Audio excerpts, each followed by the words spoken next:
ಶಿವಣ್ಣ, 3 ಜನ ಸ್ಟಾರ್ಗಳು ಕಾಣಿಸ್ಕೊಳ್ಳುವಂಥ cinema, multi star ಸಿನಿಮಾಗಳು ಕನ್ನಡದಲ್ಲಿ ಭಾಳಷ್ಟು ಬಂದರೆ, ಬಟ್ ಇತ್ತೀಚಿನ ವರ್ಷಗಳು ಸ್ವಲ್ಪ ಕಡಿಮೆ ಇರುತ್ತೆ. ಪ್ಯಾನ್ ಇಂಡಿಯಾ ಅನ್ನೋಂಥ ಕಾರಣಕ್ಕಾಗಿ ಬೇರೆ ಬೇರೆ ಭಾಷೆಯ ಸ್ಟಾರ್ಗಳು ಜೊತೆ ಸೇರಿ ಒಂದು ಪ್ಯಾನ್ ಇಂಡಿಯಾ ಸಿನಿಮಾದಲ್ಲಿ ಕಾಣಿಸ್ಕೊಳ್ಳುವಂಥದ್ದು ಇರುತ್ತೆ.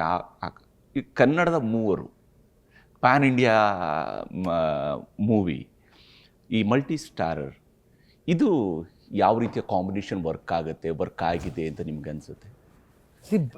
ಈ ಮಲ್ಟಿಸ್ಟಾರ್ ಇವಾಗಲ್ಲ, ಅವಾಗಿಂದ ಇದೆ. ಹೌದೌದು. ನಾಟ್ ನೋ, ಇಟ್ ಇಸ್ ಹೌದೌದು. Been from longer time. Appaji ಮಾಡಿದ್ದಾರೆ, ಶಿವಾಜಿ ಗಣೇಶನ್ ಅವರು ಮಾಡಿದ್ದಾರೆ, ನಾಗೇಶ್ವರ ಅವರು ಇರ್ಬೋದು, ಎನ್ ಟಿ ರಾಮಾರಾವ್ ಇರ್ಬೋದು, ಅಮಿತಾಬ್ ಬಚ್ಚನ್ ಅವರು, ದಿಲೀಪ್ ಕುಮಾರ್, ರಾಜ್ಕುಮಾರ್, ಅಲ್ಲಿ ಸಾಕಷ್ಟು, ಅಶೋಕ್ ಕುಮಾರ್, ಕಿಶೋರ್ ಕುಮಾರ್, ಮೆನಿ ಎಷ್ಟೆಷ್ಟೋ ನೋಡ್ಬಿಟ್ಟಿದ್ದೀವಿ ಕಾಂಬಿನೇಷನ್ಸ್. ನೋಡಿ ನೀವು ಸಾಕಷ್ಟು ಹಿಟ್ ಫಿಲ್ಮ್ಸ್ ನೋಡಿ, ಮೆಗಾ ಫಿಲ್ಮ್ಸ್ ಎಲ್ಲ ಬರೀ ಕಾಂಬಿನೇಷನ್ಲೇ ಬಂದಿರೋದು. ಆ್ಯಂಡ್ ಇವಾಗ ಏನಾಗ್ಬಿಟ್ಟಿದೆ, ಪ್ಯಾನ್ ಇಂಡಿಯಾ ಅಂದ ತಕ್ಷಣ ಸ್ಪ್ಯಾನ್ ದೊಡ್ಡದು ಮಾಡೋಕ್ಕೆ ನೋಡ್ತಾ ಇದ್ದಾರೆ. It's not the span. If it is necessary you can span. First of all you have to plan ಅಷ್ಟೇ. ಆ ಪ್ಲ್ಯಾನ್ ಕರೆಕ್ಟಾಗಿದೆ ಆಗುತ್ತೆ ಅಷ್ಟೇ. ಶೆಟ್ಟಿ ಹೇಳಿದ್ರು, ರಾಜ್ಬಿ ಶೆಟ್ಟಿ ಹೇಳಿದ್ರು, ಏನು ಹೇಳಿದ್ರು, ಕರೆಕ್ಟಾಗಿ ಹೇಳಿದ್ರು ನೋಡಿ. ಇದರಲ್ಲಿ ಸ್ಪ್ಯಾನ್ಗೂ ಇದೆ ವ್ಯಾಲ್ಯೂ ಇದೆ, ಎಲಾಬ್ರೇಷನ್ಗೂ ಇದೆ, ಖರ್ಚಿಗೂ ಇದೆ, ಜೊತೆಯಲ್ಲಿ ಕಥೆಯಲ್ಲಿ ವಿಶೇಷತೆ ಇದೆ. ಏನು ಮಾಡ್ತೀವಿ ನಾವು, ಹಾಕಿ ದುಡ್ಡು ಸುರಿದ್ಬಿಟ್ಟು 1000 ಜನ ತೊಗೊಬಿಟ್ಟು ಅದಲ್ಲ. 1000 ಜನ ತೋರಿಸಿದ್ರು, 1000 ಜನ ಯಾಕೆ ತೋರಿಸ್ತೀವಿ ಅನ್ನೋದು ಪರ್ಪಸ್ ಬೇಕು. ಹೌದು, ಪರ್ಪಸ್ ಇಸ್ ಇಂಪಾರ್ಟೆಂಟ್. ಅದರಿಂದ ಐವರ್ಸ್ ನೋಡೋಕೆ ಹೋದರೆ 45 ದಟ್ ದಿಸ್ ಒನ್ ನಾವು ಮಾಡಿರೋದಕ್ಕೂ ಸಮಾಧಾನ ಅನಿಸುತ್ತೆ. ಕ್ಲಿಷೆ ಅನಿಸ್ಬಾರ್ದು. 3 ಜನ ಮಾಡ್ತಾನೆ ಏನೋ ಒಂದು ಇದು ಸ್ಟೋರಿ, ಒಬ್ರು ಆ ಕಡೆಗೆ. No, it's not like that. Parallel ಬಂದಾಗ, ನಾವು 3 ಜನ ಪ್ಯಾರಲ ಬಂದಾಗ, ಇಲ್ಲ ಇಬ್ಬರು ಪ್ಯಾರಲ ಹೋದಾಗ, ಅವರಿಬ್ಬರು ಪ್ಯಾರಲ ಹೋದಾಗ, ನಾವಿಬ್ಬರು ಹೋದಾಗ, they should B A connection. Connection ಇಲ್ಲದೆ ಮಾಡೋಕ್ಕಾಗಲ್ಲ. ಇಂಟರ್ಲಿಂಕ್ ಆಗಬೇಕು. ನಾವು ಇಂಟರ್ಲಿಂಕ್ ಆದ್ರೆ ಜನ ಇಂಟರ್ಲಿಂಕ್ ಆಗೋದು. Upendra style of making is different. Raj B Shetty making ಅವ್ರು ಡಿಫ್ರೆಂಟ್, ಬೇರೆ ಡಿಫ್ರೆಂಟ್. ಸೊ ಏನೇ ಮಾಡಿದ್ರು ಅಲ್ಲಿ ಉಪೇಂದ್ರ ಬೇರೆ ಥರ ಮಾಡಿದ್ರು ಇಂಟರ್ಲಿಂಕ್ ಆದ್ರೆ ಉಪೇಂದ್ರಗೂ ಅದು ಅಲ್ವಾ Upendra? Correct. They should be interlink ಇರಬೇಕು. ಬಟ್ ಅವ್ರ ಇಂಟರ್ಲಿಂಕ್ ಬೇರೆ ಥರ ಇರುತ್ತೆ. ಆ ಥರನ ಬಂದ್ಬಿಟ್ಟು ನಾವು ಅರ್ಥ ಮಾಡ್ಕೋಬೇಕಷ್ಟೇ. So what I feel is this pan India ಅಂದ ತಕ್ಷಣ ಕರೆಕ್ಟಾಗಿ ನಾವು ಅದಕ್ಕೆ ತಕ್ಕಂತೆ ಮಾಡಬೇಕು. ಎಲ್ಲ ಯೂನಿವರ್ಸಲ್ ಐಡಿಯಾ ಬೇಕು, where everybody will understand this is what is life. Almost world ಇವಾಗ ಬರೋಕ್ಕೂ ಮುಂಚೆ ನಾವು ಏನೇನು ಮಾತಾಡ್ತಿದ್ದೋ, just see we have to understand each other. ಹೌದು, ನಾವು ಯಾತಕ್ಕೆ ಇವ್ರು ಫಸ್ಟ್ ಬಂದು ಅವ್ರು ಅದೆಲ್ಲ ಮುಖ್ಯ. ಬಂದಾಗ ಏನು ಹೇಳ್ತೀವಿ ಅನ್ನೋದು ಮುಖ್ಯ. ಅದು 45-100% ಇವಾಗ ಪ್ಯಾನ್ ಇಂಡಿಯಾ ಒಟ್ಟು ಮಲ್ಟಿಸ್ಟಾರ್ 100% ಪರ್ಪಸ್ ಇರಬೇಕು. ಸುಮ್ಮನೆ ತೋರಿಸೋದಲ್ಲ. ಹೌದು, ಏನೋ ಇವಾಗ ಕ್ಯಾಮಿಯೋ ಮಾಡೋಂಗಿದ್ರು ಅದೊಂದು ಪರ್ಪಸ್ ಇದ್ದಾಗ ಮಾತ್ರ ಕ್ಯಾಮಿಯೋ ಮಾಡಬೇಕು. ಹೌದು, ಸುಮ್ಮನೆ ಕ್ಯಾಮಿಯೋ ಮಾಡಿದ್ರು ಮಾಡಬೇಕಲ್ಲ ಅನ್ನೋದು ಮಾಡೋದಲ್ಲ. ಹೌದು, ಅದು ಅದಾಗೆ ಕೂರ್ಬೇಕು. ಅವೆಲ್ಲ ಏನಿದೆ, we can plan anything. It should happen by it self ಅಷ್ಟೇ. ಸೊ 45 ಆಗಿದ್ದು ಹಂಗೇನು. ಬೈಕಲ್ಲಿ ಲುಕ್ ನೋಡಿದ್ವಿ, ಉಪ್ಪಿ ಸರ್ ಸಿನಿಮಾಗಳಲ್ಲಿ ಈ ರೀತಿಯಾದಂಥ ಒಂದು ಅದ್ಭುತವಾದಂಥ ಶೈಲಿಯಲ್ಲಿ ನೀವು ಬರೋದನ್ನು ನಾವು ನೋಡಿದ್ವಿ. ಉಪೇಂದ್ರ ಸಿನಿಮಾ ಹಿಡಿದು ಬೇರೆ ಬೇರೆ ಸಿನಿಮಾಗಳಲ್ಲಿ ಬಂದಾಗ ತಮ್ಮ ಶೈಲಿ, ಇಲ್ಲಿದು ಆ ಬೈಕ್, ಅದನ್ನ ಹೇಗೆ ಅದು ರೆಡಿ ಆಯ್ತು ಆ ಬೈಕ್? ಯಾವ ತರ ಟೋಟಲಿ ಪ್ಲಾನ್ ಮಾಡಿದ್ರು.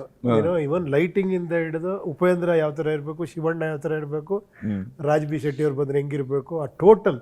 ಆಮೇಲೆ ಕಥೆನೇ ಹೆಂಗಿರೋದ್ರಿಂದ ಅವ್ರಿಗೆ ಅದೇ ಶಿವಣ್ಣ ಹೇಳಿದ್ದು, ಆ ಕತೆ ಎಲ್ಲದೂ ಮೂಲ, ಅದು ಐಡಿಯಾ. ಆ ಐಡಿಯಾಯಿಂದ ಆ ಕ್ಯಾರೆಕ್ಟರ್ಗಳು ಉಟ್ಕೊಳ್ಳುತ್ತೆ. ಅವ್ರು ನನ್ನ ಹತ್ರ ಬಂದಿದ್ದು ಅದಕ್ಕೆ, ರಾಜ್ಬಿ ಶೆಟ್ಟಿ ಹತ್ರ ಹೋಗಿದ್ದು ಅದಕ್ಕೆ. ಆ ಕತೆ ಒಳಗೆ ಆ ಕ್ಯಾರೆಕ್ಟರ್ಗಳು ಹಿಂಗಿದ್ರೆ ಚೆನ್ನಾಗಿರುತ್ತೆ, ಅದಕ್ಕೆ ಈ ಥರ ಪ್ರೆಸೆಂಟ್ ಮಾಡಬೇಕು, ಅದಕ್ಕೆ ಬ್ಯಾಕ್ ಡ್ರಾಪು ಇದೆ, ಏನಕ್ಕೆ ಆ ಥರ ಇದು ಮಾಡಿದ್ದಾರೆ ಅದಕ್ಕೆ ವಿಷಯನೂ ಇದೆ. ಸೊ ಆ ಥರ ಮಾಡಿದ್ದಾರೆ. ನೀವಲ್ಲಿ ಯಾರು ಫಸ್ಟ್ ಅರ್ಜುನ್ ಜನಿ ಅವರಿಗೆ ಡೇಟ್ ಕೊಟ್ರಿ? ಯಾರಿಗೆ ಫಸ್ಟ್ ಕತೆ ನನಗೆ ಹೇಳಿದ, ಫಸ್ಟ್ ನಿಮಗೆ ಕತೆ ಹೇಳಿದ್ರು? ಅದೇ ಹೇಳಿದೆ, ಅವರು ಬೇರೆ ಮಾಡ್ತೀನಿ ಅಂತ. ನಾನು ಹೇಳಿದೆ, ಇಷ್ಟು ಒಳ್ಳೆ ಸಬ್ಜೆಕ್ಟ್ ಮಾಡಿ ಯಾಕೆ ಅರ್ಜುನ್ ನೀವು ಮಾಡಿ, ನಿಮ್ಗೆ ಇಷ್ಟ ಅಲ್ವಾ ಮಾಡೋಕ್ಕೆ? ಮಾಡ್ಬೋದಾ ನೀವು ಮಾಡೋಕ್ಕಾಗಿ? ಕತೆನೇ ಎಷ್ಟು ಚೆನ್ನಾಗಿ ಹೇಳ್ತೀರಾ. 4 to 5 ಅಷ್ಟೇ ಗುರು ಹೇಳಿದ್ರು. 5 minutes ಹೇಳಿದ್ರು ಅವರು. 4 to 5 minutes full enter design ಹೇಳ್ಬಿಟ್ರು. ಒಬ್ಬೊಬ್ರು ಪಾತ್ರ ನಿಮ್ದು ಆ್ಯಕ್ಟ್ ಮಾಡಿ ತೋರಿಸ್ಬಿಟ್ರು, ನಂದು ಆ್ಯಕ್ಟ್ ಮಾಡಿ ಇವ್ರದ್ದು ಆ್ಯಕ್ಟ್ ಮಾಡಿ ತೋರಿಸ್ಬಿಟ್ರು. Something good about this and unusual thing ಇದೆ. ಇಟ್ ಕ್ಯಾನ್ ಬಿ ಅಪ್ರೋಚ್ಡ್, ಪೀಪಲ್ಗೆ ಅಪ್ರೋಚ್ ಆಗುತ್ತೆ. ಇದು ದಿನನಿತ್ಯ ನಾವು ನೋಡೋಂಥ ಇದೇನೆ. ಎಲ್ಲ ನಮ್ಮೆಲ್ಲ ನಡೀತಾ ಇರುತ್ತೆ. We can interlink. ಓ ಇದಲ್ವಾ what is illusion, what is reality. ಬ್ರಿಲಿಯಂಟಾಗಿ ಮಾಡಿದ್ರು ಅಲ್ಲ, ಅವರೇ ಮಾಡಬೇಕಂತಾಯ್ತು. ಅವ್ರು ಮಾಡಿದ್ರು, ಎಷ್ಟು ನೀಟಾಗಿ ಮಾಡಿದ್ರು. ಆವಾಗ ರಾಜ್ ಬಿ ಶೆಟ್ಟಿ, ಉಪೇಂದ್ರ ಎಲ್ಲರೂ ಜಾಯ್ನ್ ಆಗಿ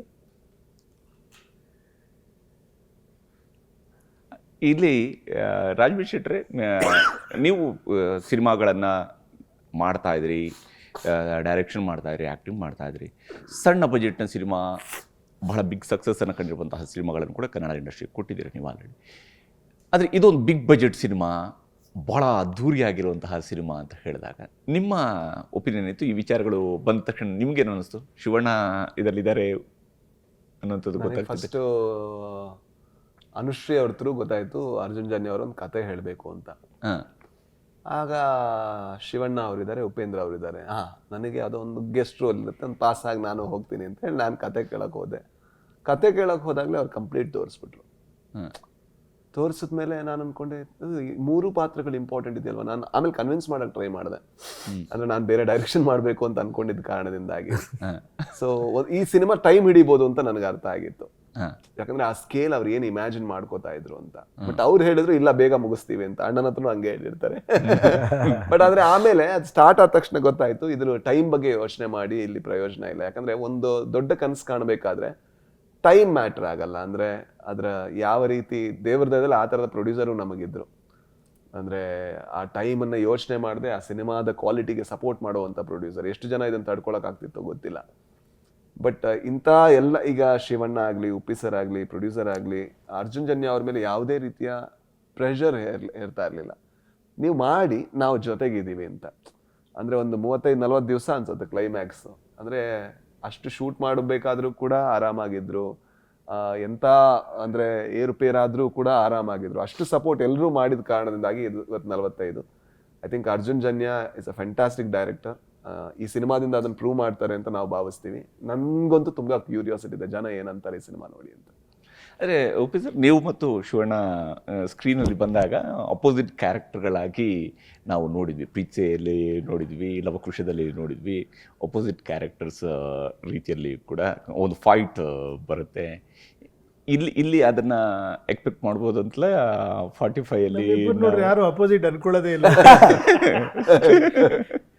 ನನ್ನ ಬಗ್ಗೆ ಎಲ್ರಿಗೂ ಗೊತ್ತು. ಆಕ್ಚುಲಿ ನಾವಿಗೂ ಜಗಳ ಆಡ್ರು ಜನ ಅದನ್ನ ತಮಾಷೆ ಅಂತ ಆತರ ಇಲ್ಲ. ಸಂದರ್ಭ ಕರೆಕ್ಟ್ ಆಗಿರುತ್ತೆ ಅಷ್ಟೇ ಹೊರತು ನಾಟ್ ಜಸ್ಟ್ ಬಿಕಾಸ್.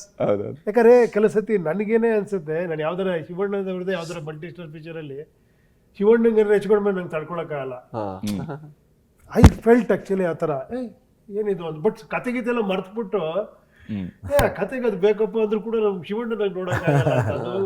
ಅದು ಕೆಲವು ಸತಿ ಎಬೋ ಇರುತ್ತೆ, ಲವ್ ಲಾಜಿಕ್ ಎಬೋ ಇರುತ್ತೆ. ಹೌದು. ಸೊ ಆ ಥರ ಕೆಲವು ವಿಷಯದಲ್ಲಿ ನಾವೇ ಅವಾಯ್ಡ್ ಮಾಡ್ತೀವಿ. ಶಿವಣ್ಣ ಅವ್ರಿಗೆ ಏನಾರ ಭಯ ಇರ್ಬೋದು, ಇಲ್ಲಪ್ಪ. ಶಿವಣ್ಣ ಅದನ್ನ ಹೇಗೆ ನನಗೆ ಐ ವಾಂಟ್ ಟು ಸಬ್ಜೆಕ್ಟ್ ಏನು ಡಿಮ್ಯಾಂಡ್ ಆಗುತ್ತೆ. ಇವಾಗ ಸಿಂಪಲ್ ಒಂದು ಟಗರು ರಿಲೀಸ್ ಆಗ್ಬೇಕಾದ್ರೆ ಅದೇ ಆಯ್ತು. ಧನಂಜಯ ಚೆನ್ನಾಗಿ ಪಿಕ್ಚರ್ ಚೆನ್ನಾಗಿ, ಆಮೇಲೆ ಇಲ್ಲ ಅವ್ರು ಹೆಂಗೆ.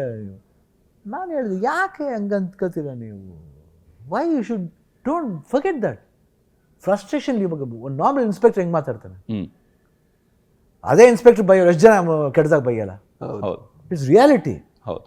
ಅವ್ನ ಫ್ರಸ್ಟ್ರೇಷನ್ ಅವ್ನು ಶಿವಣ್ಣನ ಬೈತಾ ಇಲ್ಲ, is frustrated and talking about ಟಗರು ಅಷ್ಟೇ. ಥಿಂಕ್ ಲೈಕ್ ದಟ್, ಎಲಾಬ್ರೇಟ್ ಮಾಡಿ ಬಿಟ್ಬಿಡಿ. ಅದ್ರಲ್ಲಿ ಏನು ದೊಡ್ಡತನ ಕಲ್ತ್ಕೊಂಡ್ಬಿಡ್ತೀವಿ. ಆಮೇಲೆ ಝೀರೋಯಿಂದನೇ ಬರೋದ್ರಿ ಹೀರೋ.